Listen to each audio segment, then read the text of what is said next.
barato. Assim, tirando uma chance que o Náutico teve no começo do jogo, né? Uma bola de Amarildo para Nascimento. O Nascimento perdeu o gol. De resto, só deu Sampaio Corrêa. Foi uma partida covarde do Náutico, né? O Náutico não jogou bola. Sofreu 2-0, teve o pênalti perdido. O PR fez outras 2 ou 3 grandes defesas, mas assim, defesaças mesmo de salvar. De mérito total dele. E o Náutico escapou de tomar uma goleada histórica, né? Seria uma goleada histórica e vergonhosa para o Náutico, né? Mas eu acho que assim é difícil até analisar o jogo do Náutico individualmente, coletivamente, porque foi um bando em campo, principalmente no primeiro tempo. No segundo tempo deu uma reagida mínima ali, como foi contra o Vasco. Mas assim, isso é mais ímpeto do. Isso é mais o adversário deixando o Náutico jogar do que ímpeto do Náutico, né? O próprio Roberto Fernandes falou na coletiva, né, que faltou entrar com esse espírito, enfim. Mas não é apenas isso, né? Falta espírito, falta tática, falta técnica. E aí é um reflexo que eu acho que de trabalhos que, sei lá, já deve ser a quarta ou quinta live pós-jogo que a gente fala, que a gente entra em jogo e fala do trabalho da diretoria de futebol. Hoje o Náutico sofreu a 13ª derrota da temporada e essa 13ª derrota, com essa 13ª derrota, o Náutico iguala o número de vitórias. Ou seja, o Náutico perdeu o mesmo número que ganhou e empatou 9 vezes. Para um time que jogou Pernambucano, Copa do Nordeste, contra adversários, obviamente tem os clássicos, mas contra adversários mais fracos. E tem desses 35 jogos aí, tem 12 de Série B. Então é um número muito preocupante.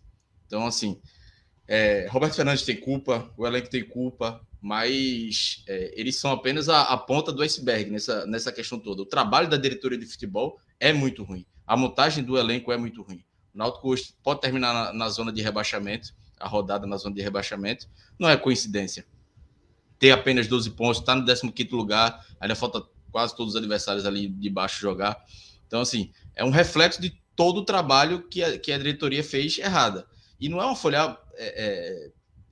além do mais, né? Diógenes, o presidente, ainda fala que a briga vai ser pelo acesso, está muito equilibrado, para dizer que uma folha de 800 mil é barata e que no final do ano vai dizer que, não, mas a gente tinha 12ª folha e aí não dava para brigar pelo acesso. Enfim, são discursos que não vão não encaixam. Aí a gente pega um Eduardo Belo, que é o diretor de futebol, que fala uma coisa na rádio dizendo que o jogador não estava relacionado e o jogador estava viajando. Ari Barros, o Ari Barros é um executivo que o aproveitamento dele de contratações é baixíssimo, baixíssimo. É um cara que não consegue não consegue dar continuidade ao trabalho. Ele não consegue indicar jogadores que consigam fazer com que o Náutico cresça, evolua. O cara trouxe Léo Passos, Amarildo, tem um cara com Gabriel Poveda do Sampaio, que nem é grande coisa, talvez até o ano passado, ele mesmo nível de Léo Passos, e aí Poveda consegue fazer gol e Léo Passos não consegue. Léo Passos tem 18 gols em 18 jogos e apenas 2 gols. Amarildo entrou como titular hoje, tem mais uns 15 jogos, 1 gol. Assim, tem que ter muita criatividade para você, com 800 mil, montar um elenco tão ruim. Até falei fora do ar. Eu acho que esse elenco do Náutico aí, numa Série C, teria dificuldade para brigar pelo G8 ali. Porque, meu amigo, é impressionante como o elenco do Náutico é frágil. É frágil na defesa, é frágil no meio campo e, sobretudo, no ataque. E aí, hoje, para completar o combo das incoerências, ainda teve Roberto Fernandes, né, que levou 2 goleiros e não levou Carpina e não levou Evandro. Evandro que foi reserva contra o Brusque, titular contra o Vasco e reserva contra o Brusque, participando dos 2 gols, titular contra o Vasco, fazendo uma partida muito ruim e hoje nem relacionado foi. Assim, parece que está todo mundo muito perdido. Roberto Fernandes, Ari Barros, a diretoria de futebol, Diógenes, todo mundo ali, o marketing, o pessoal que cuida dos uniformes, está um clube perdido. Então, não tem como analisar o Náutico hoje só com o campo. Acho que o campo é um reflexo de tudo, é a ponta do iceberg de todos os problemas que o Náutico está passando. E aí, hoje é muito fácil o torcedor, a parte da torcida, pedir a saída do Roberto Fernandes. Eu acho que, assim, Roberto Fernandes está demitido, não é informação, é opinião. Roberto Fernandes está demitido. Falta saber se é hoje, se é depois do clássico, ou se depois daqui a 15 dias. Vai cair. Mas ele não pode cair antes de Ari Barros, por exemplo. Diógenes não pode demitir Roberto Fernandes e deixar Ari Barros contratar o treinador. Ele já mostrou que não tem competência. O Náutico hoje tem Roberto Fernandes no comando do time, porque Ari Barros não conseguiu contratar um treinador. Passou 10 dias para contratar um treinador, não conseguiu. Diógenes tomou a frente e trouxe o Roberto Fernandes para ganhar o Pernambucano. Porque tinha a final que chegava, né? Se não tivesse a final, talvez o Roberto Fernandes nem viesse. Exatamente. Aí o Náutico ia passar mais 15, 20 dias sem treinador. E aí Roberto Fernandes tomou a frente, conquistou o Pernambucano, Diógenes tomou a frente, contratou o Roberto Fernandes e conquistou o Pernambucano, porque é muito isso que sustenta essa gestão de Diógenes, Pernambucano. Obviamente é bom, é muito bom, é bom conquistar o Pernambucano. Mas uma semana depois, a festa acaba da torcida, a torcida quer brigar por acesso de novo. Faz 10 anos que o Náutico não pisa na Série A e com o Edno e com o Diógenes, o Náutico não briga pelo acesso. Tirando uns 3, 4 meses com o Hélio dos Anjos, o resto do Náutico foi parte de baixo da tabela. Brigou contra o rebaixamento de 2020. Hélio chegou, salvou. 2021 começou bem, depois caiu, ficou na metade da tabela e ainda correu um pouco de risco. Esse ano brigando contra o rebaixamento de novo. Então, assim, é um apequenamento que o Náutico está sofrendo nacionalmente por essa cultura de achar que o Pernambucano vale tudo. Vale até dia 30 de abril, quando for a final. Dia 1º de maio já tem que virar a chave e já pensar na Série B. Mas o Náutico ainda estava pensando em Pernambucano até 10 dias atrás, estava fazendo tudo a taça, pensando no Campeonato Pernambucano, comemorando o título pernambucano. Então, assim, Roberto Fernandes está demitido, tá, uma hora vai acontecer. Mas antes dele cair, ou junto dele, tem que cair toda a diretoria de futebol e Ari Barros. E aí, Diógenes tem que reformular todo o departamento de futebol para tentar salvar o ano. Se ele não conseguir, se ele não fizer isso, o Náutico, a tendência é que Diógenes coloque um rebaixamento aí nas costas dele, e aí ano que vem ele vai ter que brigar pelo bi da Série C. Ele não quer isso. Então, chegou o momento dele tomar uma atitude como presidente. Assumir, sentar na cadeira e decidir sozinho. Esse tipo de decisão tem que ser tomada sozinho. Não adianta ele... mas diretor de futebol é meu amigo, outro diretor é meu amigo. Não adianta. A amizade não vai levar o Náutico a brigar pelo acesso. Pelo contrário, está levando o Náutico a brigar contra o rebaixamento. Então, é o momento de hoje tomar essa postura, assumir essa responsabilidade, como o Edno fez em alguns momentos. Edno chegou a brigar com o Diógenes para demitir treinador. E deu certo, assim, salvou o Náutico, trouxe Hélio dos Anjos, por exemplo, no momento que o Náutico não queria, chegou indicação de fora, mas para tirar eu não lembro se foi Chamusca, acho que foi Chamusca antes de Hélio, né? Que quem demitiu foi Edno. Então, assim, Edno assumiu a postura de presidente, Diógenes não queria demitir, quem vai demitir sou eu. Demitiu Chamusca, demitiu Ítalo, que Diógenes não queria, Ítalo executivo de futebol. Então, assim, ali, fez uma... Naquele ano foi Kleina, né? Kleina, não fez Chamusca, não. Chamusca ano passado, né? Isso é 2020. Então, assim, faz uma mudança geral no departamento de futebol para salvar o ano. E deu certo. Mas, assim, teve o presidente tomar essa atitude. Agora, quem tem que tomar essa atitude é Diógenes Braga. Ou ele toma essa atitude, ou a chance dele retardar isso e o Náutico aumentar o risco de rebaixamento é muito grande. E aí, assim, eu acabei não falando tanto do jogo, Lucas, mas assim, é difícil o Náutico, a gente vai chegar nas análises individuais sem saber um destaque positivo, né, tirando o PR, mas negativos tem vários. E o Náutico não conseguiu entrar em campo no primeiro tempo. No segundo foi um pouco melhor, mas como eu disse, assim, uma questão mais do adversário ceder a bola do que o Náutico ter o ímpeto. E a entrevista de Jean Carlos depois do jogo, dizendo que faltou tudo, é o resumo, né? Em alguns momentos foi preocupante, assim, a falta de os jogadores parando nas jogadas, Haldney muito mal, o Wellington errando tudo, um combo, assim, era um dominó, né? Aquele dominó, a espécie de dominó em pé e caindo, assim, o Náutico ia caindo do ataque até a defesa toda hora, e só sobrava para PR. Toda hora era sobrando nas costas do goleiro para ele salvar. Então, assim, como o Rodolfo começou aí, é difícil analisar qual é o principal problema, mas acho que em campo uma junção de tudo, né? De escalação, de relação de jogadores já ainda no Recife, de erro de contratação, enfim. Pode continuar aí, Rodolfo. Queria a porta devidamente trancada agora. Como eu ia dizendo, cara, é muito difícil você entender a origem do problema, porque qualquer questionamento ao treinador a respeito de por que não há uma repetição de escalação, naturalmente vai passar pela enorme lista de problemas que se há para montar um time. Lesões, suspensões, né, desgaste, atletas que hoje estavam no banco, mas que não tinham condições de atuar, como é o caso de Vitor Ferraz. Então esse é um ponto que a gente tem que reconhecer. É muito difícil hoje você montar um time no Náutico. Eu não digo nem no aspecto qualitativo, porque aí é uma missão impossível mesmo, mas você montar um 11 é muito difícil, dando continuidade. E o segundo ponto, aí a gente sim pode entrar numa análise de competência técnica tática, de respeito à evolução ou involução do time até o momento. Né? Eu acho que o Náutico vinha até o começo do jogo com o Vasco numa crescente e numa estabilização defensiva considerável. O Náutico fez um bom jogo em Brusque, né? Saiu atrás, mas poderia ter saído na frente, teve um gol ali anulado de uma maneira que não foi unânime, né, na análise do VAR. E apesar de ter saído atrás, teve poder de reação, o Roberto mexeu bem no time, virou o jogo, o Náutico não sofreu tanto. Já tinha passado um jogo em branco com 8 anos fora. Eu acho que se vivia um momento ali que a gente conseguia encontrar argumentos. Né? Argumentos como os gols que o Náutico tomava eram sempre produto de um erro individual grande. Então, gol em Brusque, um pênalti feito pelo Ralf, inadmissível, com o jogador correndo para trás. O gol contra o CSA, gol contra o Cruzeiro, sempre gols oriundos de falhas individuais, de erros técnicos e não de uma desorganização. Mas a partir desse jogo com o Vasco, né, e aí eu vou fazer a ressalva já, esse é um jogo que a gente tem que considerar o contexto de que a gente sequer sabe o que aconteceu no vestiário antes do jogo. Né? Como é que é o processo de aquecimento de um jogador que não sabe a hora que o jogo vai começar porque não tem uniforme? Como é que um técnico trata isso lá dentro? É muito difícil você dizer se aquilo interferiu ou não. Eu não estou dizendo que se tivesse chegado o uniforme na hora, o Náutico ganharia o jogo engolindo o Vasco.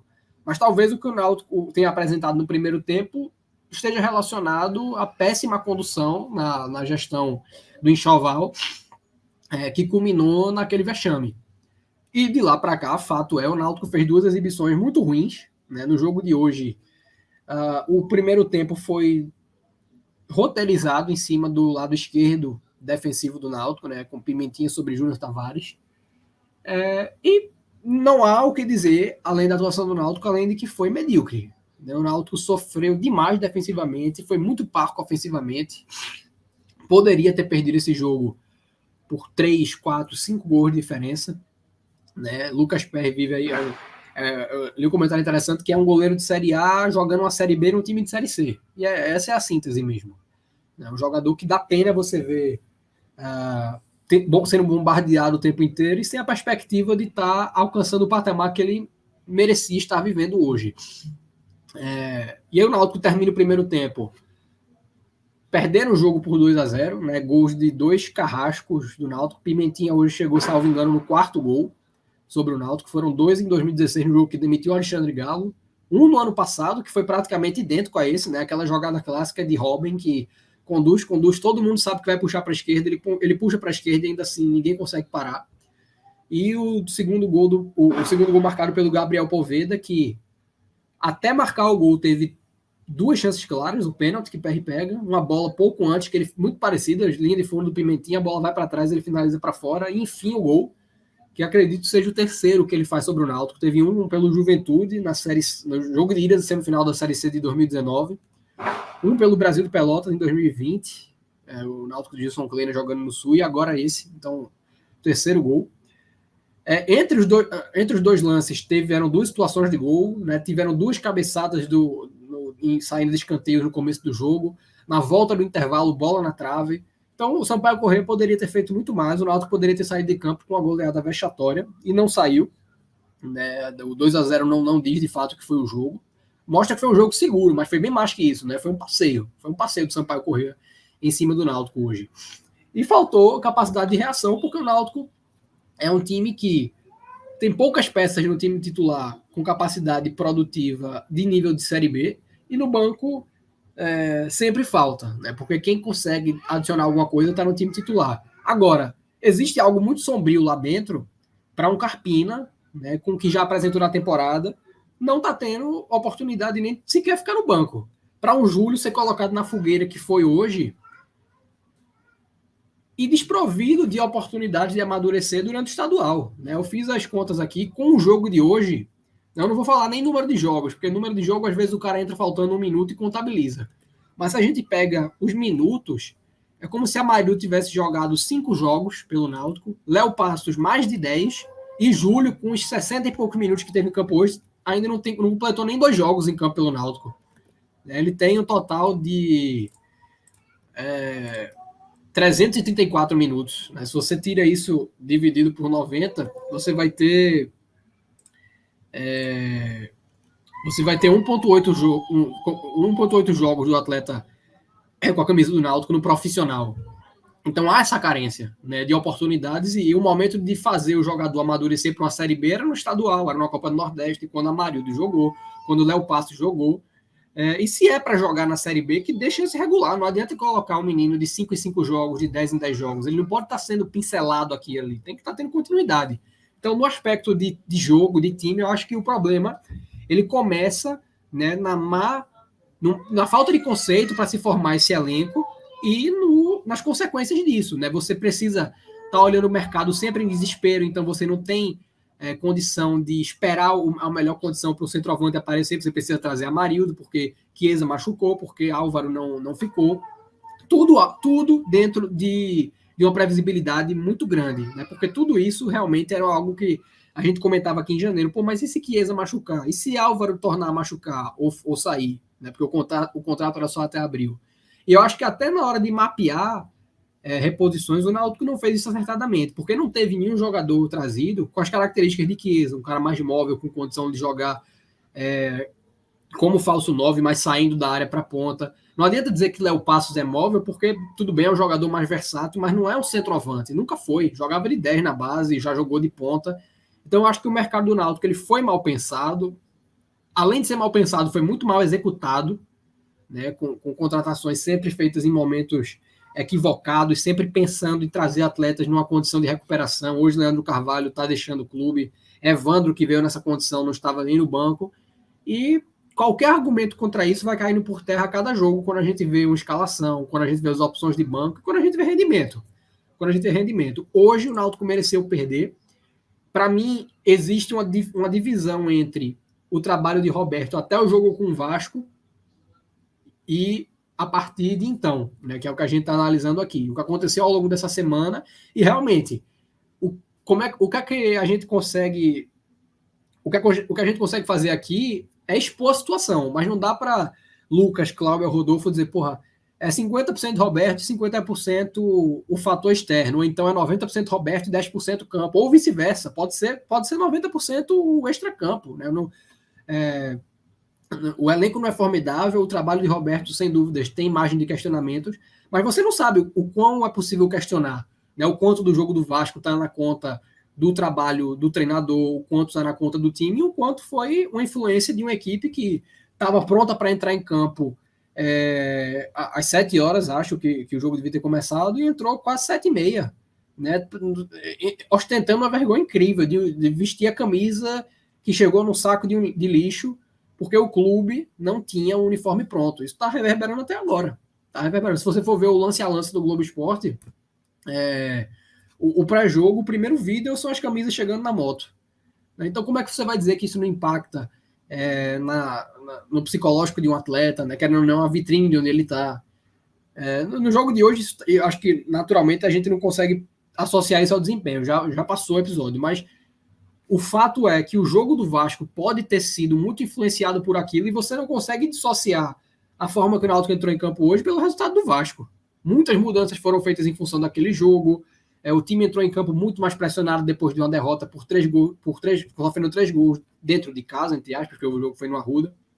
A leitura que eu faço é essa. Existe margem de questionamento no trabalho de campo, e aí eu estou falando de elenco e treinador, né? Mas o elenco tá aí porque contrataram, e o treinador tá tentando dar conta com o que tem. Se é pouco, se é muito, ainda não dá para dizer, na minha opinião.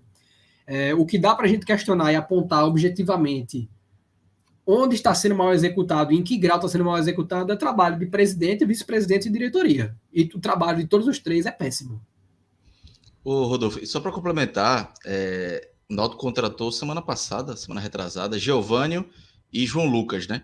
2 jogadores que estavam parados, né? João Lucas, lateral esquerdo, jogou no Avaí, no Ceará, e Geovânio estava na Chapecoense no passado. E aí o Náutico contrata 2 jogadores que estavam sem contrato, ou seja, pode colocar para jogar a partir do momento que chegou. Não precisou esperar a janela de transferência, que é apenas dia 18 de julho que abre.